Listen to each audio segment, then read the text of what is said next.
Empuraan Empuraan Empuraan ഹൈപ്പടിച്ച് hyper ഹൈപ്പിലാണ് ഇപ്പോൾ വന്നിരിക്കുന്നത്. ഇവിടുന്നൊക്കെ കുറച്ച് നെഗ് മലയാളികളുടെ ഇടയിൽ തന്നെ വരുന്നുണ്ട്. കുറച്ച് ഓവറല്ലി ഇമാതിരി കാണിക്കലൊക്കെ കാണിക്കണോ? ചില അപ്ഡേറ്റ് ഒക്കെ വരുന്ന സമയത്ത് വൻ രീതിയിലുള്ള വെട്ടുവിളി കമൻറ്റ് ബോക്സിലൊക്കെ വന്നു തുടങ്ങിയിട്ടുണ്ട്. പക്ഷെ ഞാൻ പറയുന്നത് മലയാളത്തിലെ ദ ബിഗ്ഗസ്റ്റ് ഹാപ്പനിങ് ഇതുവരെ മലയാളത്തിൽ ഇങ്ങനെ നടന്നില്ല. ഇത്രയും ഹൈപ്പുള്ളൊരു പടം മലയാളം ഇൻഡസ്ട്രിയിൽ നിന്ന് വന്നിട്ടില്ല. സോ പടം വരട്ടറേ, ഇൻഡസ്ട്രി നന്നാവട്ടറേ. എമ്പുരാനിലെ ചില സീനുകൾ ചിത്രീകരിക്കുന്നത് ഐഫോണിൽ.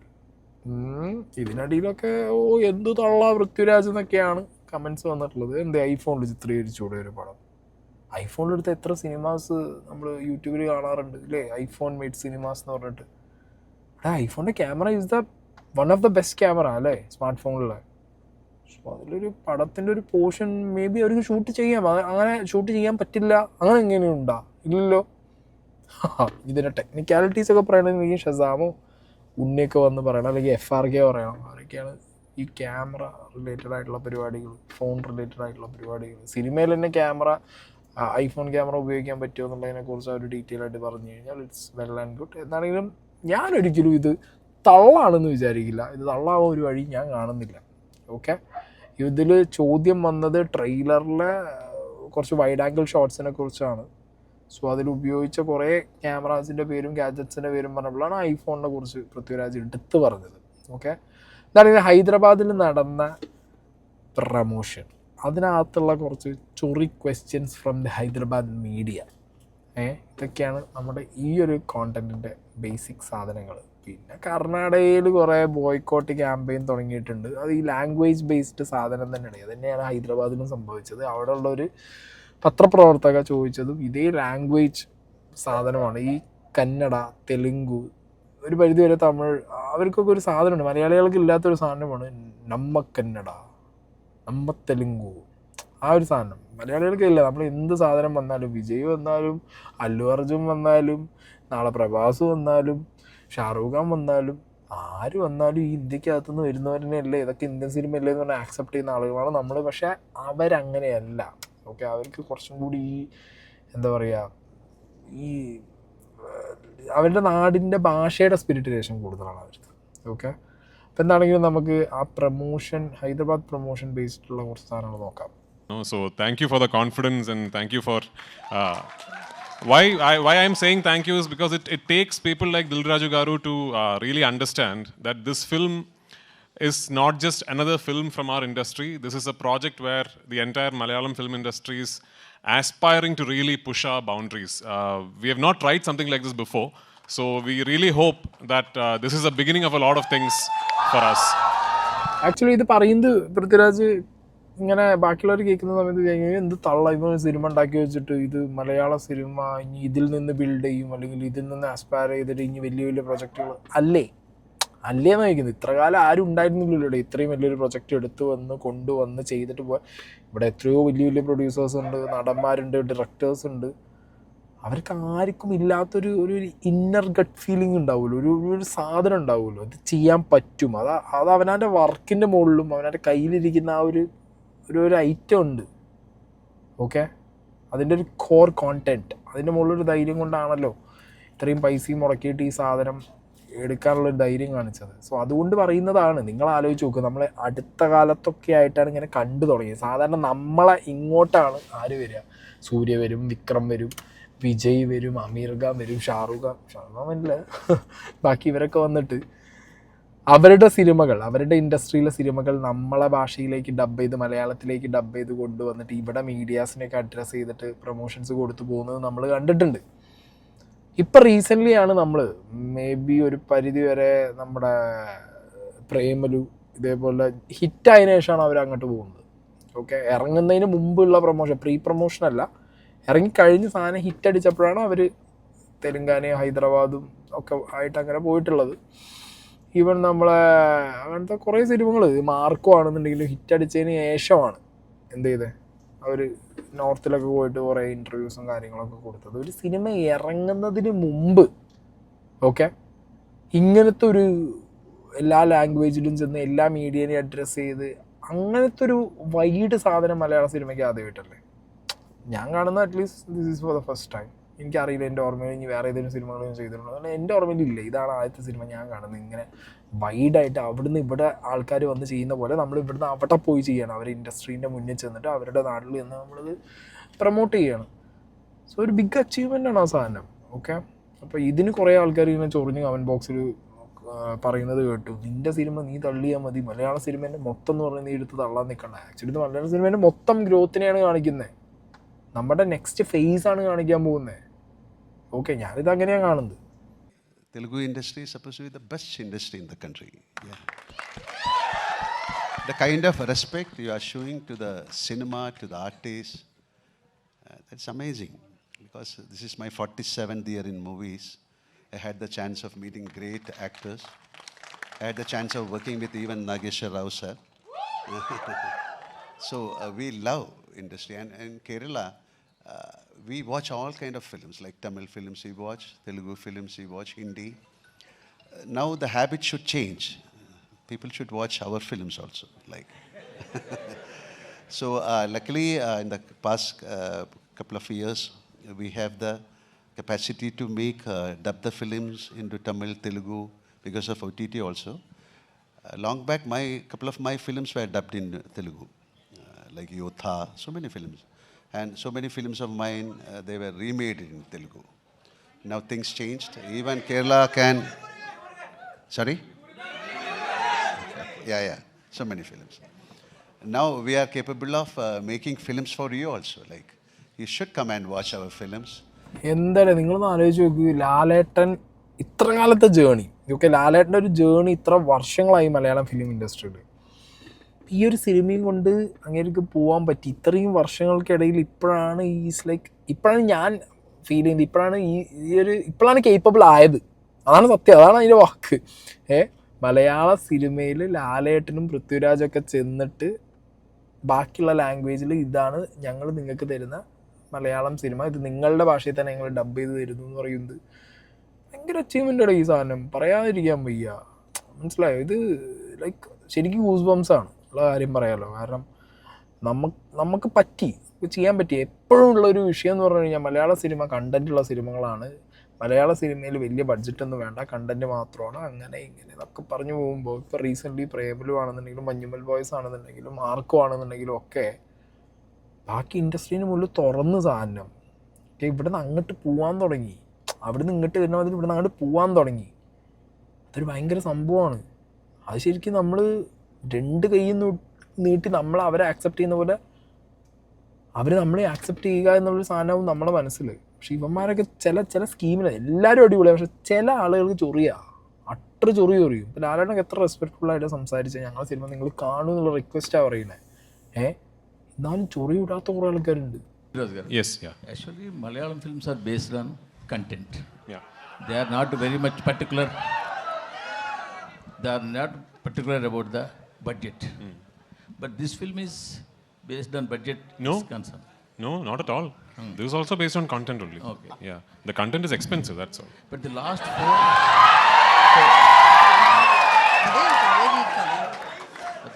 four years, if we saw in Malayalam, Yeah. only one or two big budget films only hit the box office. Big budget films only? Only hit in the market. Okay, yeah, yes. Only one or two. Correct. All big budget films. Yes. In Malayalam. All small films are worked very well. Okay. So what you will think about this scenario? So what is working in box office is not big or small budgets, it's good or bad films. As far as I am concerned, there are only two types of films: good films, bad films. Okay. No, everything else is secondary. I hope I have made a good film. This particular good film just happens to be a very expensive good film. That's all. ഇവിടെ ഹൈദരാബാദിൽ ചെന്ന സമയത്ത് അവർ കൂടുതലായിട്ട് ഉരുട്ടിക്കൊണ്ടിരിക്കുന്നത് മലയാള cinema content ആണ്, അല്ലെങ്കിൽ ഇത്രത്തോളം ബഡ്ജറ്റുള്ളൊരു cinema അവർക്ക് എന്തോ ഒരു വിഷയമുള്ള പോലെ. നമ്മൾ ഇത്രയും ബഡ്ജറ്റിൽ മലയാളികൾ ഒരു സിനിമ എടുക്കുമ്പോൾ അവർക്ക് എന്തോ ഒരു സീൻ നമ്മളോടുള്ള പോലെ ഉണ്ട്. അവരുടെയൊക്കെ വിചാരം അവരുടെ ഒരു കുത്തകയാണ്. ഓക്കെ, ഈ Telugu film industry, Kannada film industry, Tamil film industry, even Bollywood, ഇവരുടെ മാത്രം കുത്തകയാണ് ഈ വലിയ വലിയ സിനിമകൾ. മലയാളികൾ എപ്പോഴും ഇങ്ങനെ കണ്ടന്റ് ബേസ്ഡ് ആയിട്ട് പച്ചപ്പ് മറ്റത് മറിച്ചത് എന്നൊക്കെ കാണിച്ച് നല്ല നല്ല കണ്ടന്റ് ആണ്. ഇതും നല്ല കണ്ടന്റ് അല്ല ആരും പറയുന്നില്ലല്ലോ.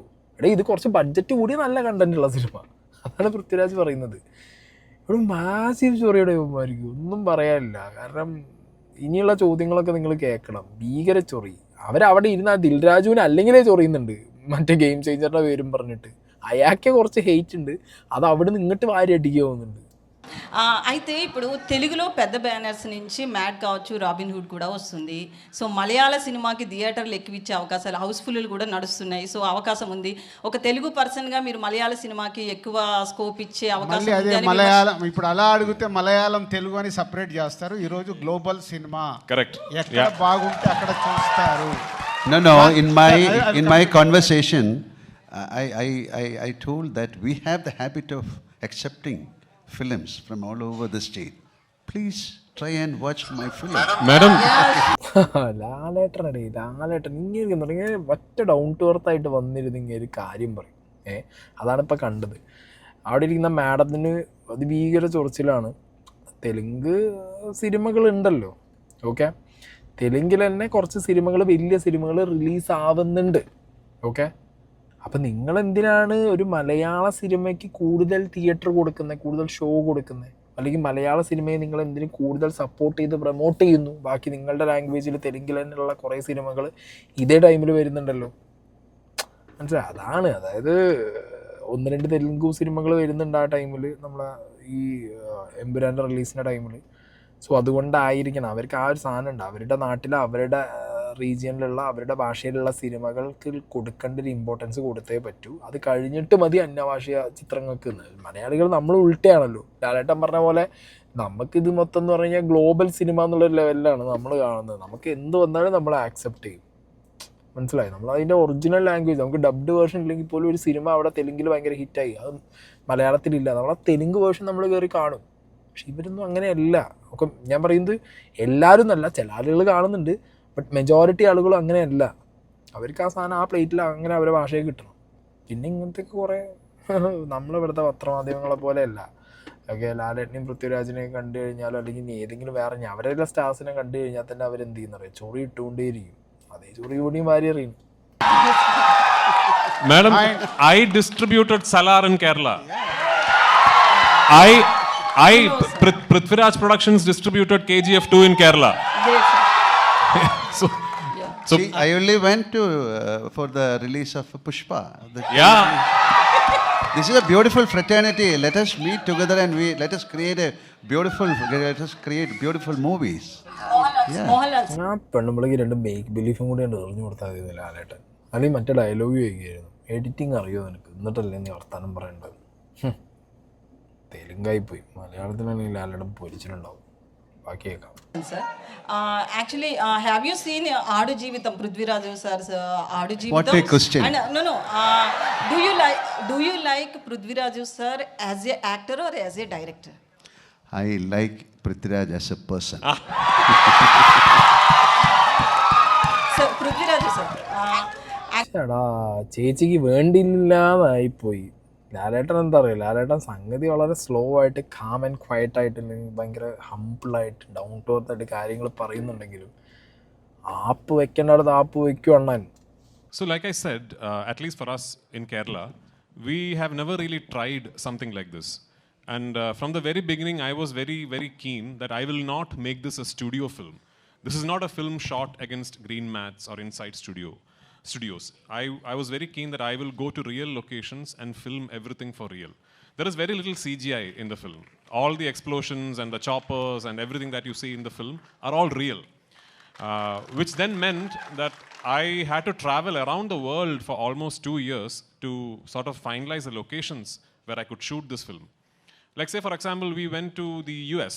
One schedule of our film was in the US. Usually when a film goes to the US, what do? Like you shoot in a city, maybe 2 cities. So we went to the US with a big unit, because my cameraman does not use lights at all. Anyway, with a big unit, we went to the US and we started shooting near Albuquerque in Santa Fe, New Mexico. Then we went to Gilman Tunnels. Then we went to Arizona. Then we shifted to New Orleans. Then we shifted to Yuma White Sands. Then we shifted to New York, and we went to New Jersey. So can you imagine? And it's not like a 20-member unit. It's a big unit. We had to chart airlines, have special aircrafts, and everything. So it was such a big logistical challenge. Then we went to the UK. And so when I'm dreaming, I can dream limitless. No. I wanted to close off the Waterloo Circle. I wanted to block off one whole tube line in London. The City and Waterloo line I wanted to close off for one day. And everyone, including the UK line producers who used to do these big Hindi English films, told me it is not possible. They said it is impossible, you can't do it. I went straight personally to the London Council Transport Office and I made a request and I told them that this is what. And they agreed to it. And we did. So things like that we never knew were possible. That was the biggest challenge. So 2 years it took us to set up the project. And actually, we have only shot the film for 143 days. When I say only, for a film of this size, 143 days is not too bad, you know. So the shooting was very smooth because before that we could set up everything very well. Setting up was a big challenge. My cinematographer, myself, my assistants, we have traveled around the world for months on end. എന്തെന്നാപ്പോൾ നമ്മളിനി കാണാൻ പോണ 27-ാം തീയതി ഞാൻ ആലോചിച്ചത് അമേരിക്കയിൽ ആ പറഞ്ഞ സ്ഥലങ്ങൾ ഞാൻ ഈ പേരെടുത്ത് പറയാൻ ഇനി വായിക്കാൻ തന്നു കഴിഞ്ഞാൽ പണിവാള് അതൊക്കെ ഏതാ സ്ഥലങ്ങൾ പോലും ഞാൻ കണ്ടിട്ടും കേട്ടിട്ടും ഇല്ലല്ലോ. ഇനിയിപ്പോൾ ഈ സിനിമയിലാവും ഞാനൊക്കെ കാണാനും നിങ്ങളെപ്പോലെ തന്നെ ഇതൊക്കെ എക്സ്പീരിയൻസ് ചെയ്യാൻ പോകുന്നത്. അതുകൊണ്ട് UK പിന്നെ പറയുന്നത് CG കുറവാണ് എന്തോന്നറിയാം. അപ്പോൾ ഇത് പൊട്ടിച്ച് കളഞ്ഞാ മൊത്തം ഓ ഞാൻ നമ്മുടെയൊക്കെ ഒരു ഇതിൽ നമ്മൾ ഏറിപ്പോയ ഒരു ഡിഫൻഡർ ഒരയാതെ പോകുന്നതൊക്കെ ഒരയ്ക്കാതെ പോകുന്നതും തട്ടിക്കാതെ പോകുന്നതൊക്കെ ഇപ്പോൾ അടുത്ത് മാർക്കോല് കണ്ടത് അവരങ്ങോട്ട് അഡ്ജസ്റ്റ് ചെയ്ത് വിട്ട്. ഇയാൾ ചിലപ്പോൾ ഇനി 10 ഡിഫൻഡർ വാങ്ങി പൊട്ടിച്ച് കളഞ്ഞിട്ടുണ്ടാവും ചിലപ്പോൾ, പറയാൻ പറ്റില്ല. എന്നിട്ട് ബഡ്ജറ്റ് എങ്ങനെയാണ് ഇങ്ങനെ കാശ് വാങ്ങാതെ എല്ലാവരും അഭിനയിച്ച് പോയോ എന്നുള്ളതാണ് ഇപ്പം എൻ്റെ ഒരു ഇത്. എന്താണെങ്കിലും കാണാൻ പോണത് വേറെ ലെവലൈറ്റാണ്. So first of all, I have to appreciate you for giving the title credit for Murali Gopi, which Yes. is equivalent to the director. We don't see that on a regular basis. No, I mean, he's the reason this project happened. Yeah. That's what we don't see that regular, particularly on the promotional content. And ഇവിടെ ഇവർ ഒരു കാര്യം വളരെ correct ചെയ്യുന്നു ഹൈദരാബാദ്. അവർ മാത്രം അത് spot ചെയ്ത് മുരളി ഗോപിക്ക് കൊടുത്തൊരു ഇമ്പോർട്ടൻസ് ഉണ്ട് ടൈറ്റിലിനകത്ത്. ഇവിടെ കുറേ പോസ്റ്റുകൾ ഇപ്പം തന്നെ വന്നു തുടങ്ങി. മുരളി ഗോപിക്ക് ഒരു ഇമ്പോർട്ടൻസ് കൊടുക്കുന്നില്ല. മോഹൻലാലും പൃഥ്വിരാജും കൂടി മുരളി ഗോപി വെച്ചെഴുതി മുരളി ഗോപിൻ്റെ പ്രൊഡക്റ്റ് കുട്ടീനെ കൊണ്ടുപോയിട്ട് ഇവന്മാർ വിറ്റ് കാശാക്കി, അല്ലെങ്കിൽ കുറേ സാധനങ്ങളുണ്ട്. അതിൽ ഒരു സാധനം മാത്രമേ അവിടെ സൈഡിൽ വെച്ചിട്ടുള്ളൂ. അങ്ങനത്തെ കുറേ ഐറ്റംസ് ഉണ്ട്. മുരളി ഗോപിക്ക് കൊടുക്കേണ്ട ഇമ്പോർട്ടൻസ് കൃത്യമായിട്ട് മുരളി ഗോപിക്ക് കൊടുക്കുന്നുണ്ട്. പൃഥ്വിരാജിന് കൃത്യമായിട്ട് ആ ഇമ്പോർട്ടൻസ് ഇല്ല. ആനേട്ടന് ഓരോരുത്തർക്കും നിങ്ങൾ കഴിഞ്ഞൊരു ഇതേപോലെ പ്രൊമോഷന് പോയിട്ട് ഇവർ ഇരുന്ന് പറഞ്ഞൊരു കാര്യമുണ്ട്. If I am not wrong തമിഴ്നാട്ടിലോ അല്ലെങ്കിൽ നോർത്തിലോ എവിടെയാണ് ഇവർ പോയി മുംബൈയിൽ പോയിട്ട് മുംബൈയിൽ പോയിട്ട് ഒരു പ്രൊമോഷൻ്റെ ഇടയിൽ പൃഥ്വിരാജ് ഇങ്ങനെ ഈ ആളെണ്ണക്ക് എടുത്തെടുത്ത് ഓരോ ക്യാരക്ടേഴ്സിനെയും വിളിച്ച് അവരോട് താങ്ക് യു പറഞ്ഞു പോകുന്നൊരു സീനൊക്കെ ഉണ്ട്. ഇതങ്ങനെയാണ് ഇവർ ഈ ഗ്രൂപ്പ് ഓഫ് ആളുകൾ എത്രത്തോളം അങ്ങോട്ടും ഇങ്ങോട്ടും ഒരു ഗീവ് ആൻഡ് ടേക്ക് റെസ്പെക്റ്റിൽ പോകുന്ന ഒരാൾക്കാരാണ്. മനസ്സിലായോ? എനിക്ക് ഈ സിനിമേൻ്റെ മൊത്തം പ്രൊമോഷൻ കണ്ടപ്പോൾ അങ്ങോട്ടും ഇങ്ങോട്ടും ഒരു കോൺട്രിബ്യൂഷൻ ഭയങ്കര കൂടുതലാണ് ഈ പടത്തിൻ്റെ ടീമിന്. അതുതന്നെ ആയിരിക്കും അവരുടെ ഇതുവരെയുള്ള സക്സസ്. ഇനി ബാക്കി 27-ാം തീയതി ആ സക്സസ് നമുക്ക് തിയേറ്ററിൽ എക്സ്പീരിയൻസ് ചെയ്യാമല്ലോ. yeah, Vasudevan sir. Yeah. So in the trailer at teaser, we see a lot of wide-angle shots, which are very rare for a commercial cinema. We hardly see any wide-angle shots for commercial. So what kind of camera and the technicalities are used for Empuran, and why so many too many wide-angle shots? Actually, in commercial, Some of the shots you saw, we shot on an iPhone. yeah. Some shots are on an iPhone actually that you. Yeah. Yeah, we used many cameras, like Alexa, Red, GoPro, iPhone, etc. Sony FX3. Yeah, Sony FX3. Blackmagic. Many. And GoPro, iPhone അടക്കം എല്ലാം ഉപയോഗിച്ചെന്ന് പറയുന്നുണ്ട്. എന്താണെങ്കിലും വേറെ level പ്രമോഷനാണ് എന്താണെങ്കിലും പറഞ്ഞുകൊണ്ടിരിക്കുന്നത്. അത് ഉറപ്പാണ്. കാരണം വേറെ ലെവൽ പ്രമോഷൻ എന്ന് പറഞ്ഞു കഴിഞ്ഞാൽ ശരിക്കും ഇതിൻ്റെ പ്രൊമോഷൻ കുറച്ച് ലാഗാണെങ്കിലും ഇപ്പം പോണത് കറക്റ്റ് ട്രാക്കിലാണ്. നല്ല ഹൈപ്പ് അടിച്ച് പോകുന്നുണ്ട്. പൃഥ്വിരാജ് ഞാൻ പറഞ്ഞല്ലോ ബാക്കിയുള്ളവരെ പോലെയില്ല, ഈസ് ഡാം ബ്രില്യൻറ്റ്. ചിലർ പറയുന്നുണ്ട് ഫസ്റ്റ് ഡേ അല്ലെങ്കിൽ ഒരു സെക്കൻഡ് ഡേക്കൊക്കെ ആൾ കയറാൻ വേണ്ടിയിട്ടുള്ളൊരു പ്രൊമോഷണലി കാണിച്ചു കൂട്ടുന്നത്. എന്തുറപ്പുണ്ട് സിനിമയ്ക്ക് എന്നൊക്കെ. ലൂസിഫർ കണ്ട ഒരാൾക്ക് പൃഥ്വിരാജ് എന്ന് പറഞ്ഞൊരു ഡയറക്ടർ, മുരളി ഗോപിൻ്റെ ഒരു എഴുത്ത്, ലാലേട്ടൻ്റെ ആ ഒരു സ്വാഗ്, പിന്നെ ദീപക് ദേവ് വെച്ച കുറേ സാധനങ്ങൾ സ്റ്റിൽ നമ്മുടെ ചർച്ചകളിൽ എവിടെയെങ്കിലും ഒക്കെ വരാറുള്ളൊരു കാര്യം അനിരുദ്ധ് എന്നോ അല്ലെങ്കിൽ ആരെങ്കിലും അങ്ങനത്തെ ജയ്ക്ക് ബിജോയ് അനിരുദ്ധ് അങ്ങനത്തെ കുറച്ച് ആൾക്കാർ മലയാളത്തിൽ തന്നെ ജയ്ക്ക് ബിജോയ് അല്ലെങ്കിൽ ആരെങ്കിലും അല്ലെങ്കിൽ തമിഴ്നാട്ടിൽ നിന്ന് അനിരുദ്ധിനെ കൊണ്ടുവന്നാലോ എന്നൊക്കെ പറഞ്ഞാലും ദീപക് ദേവിൻ്റെ ലൂസിഫറിൻ്റെ പണി വെക്കലൊരു പണി വെക്കലാണ്. അത് ഇനി എന്തൊക്കെ പറഞ്ഞിട്ടും കാര്യമില്ല. ആ ഒരു ലൂസിഫറിന് കിട്ടേണ്ട ഒരു ക്ലാസ് ഉണ്ട്, ഒരു മാസിലെ ക്ലാസ്, അത് ഇത് ഡെലിവർ ചെയ്തിട്ടുണ്ട്. 1 ഡെലിവർ ചെയ്തിട്ടുണ്ട്. 2 ഇതുവരെ വന്നൊരു ടൈറ്റില്ല നമ്മൾ ആ ഒരു സാധനം ട്രാക്ക് കണ്ടല്ലോ നമ്മൾ, എമ്പോരാ സാധനമൊക്കെ ട്രെയിലറിലുള്ള ആ സാധനമൊക്കെ വെച്ച് നോക്കുമ്പോൾ തന്നെ നമുക്ക് മനസ്സിലാവുന്നുണ്ട് അങ്ങേര് ഇതിലും പണിയിട്ടുണ്ട് എന്നുള്ളത്.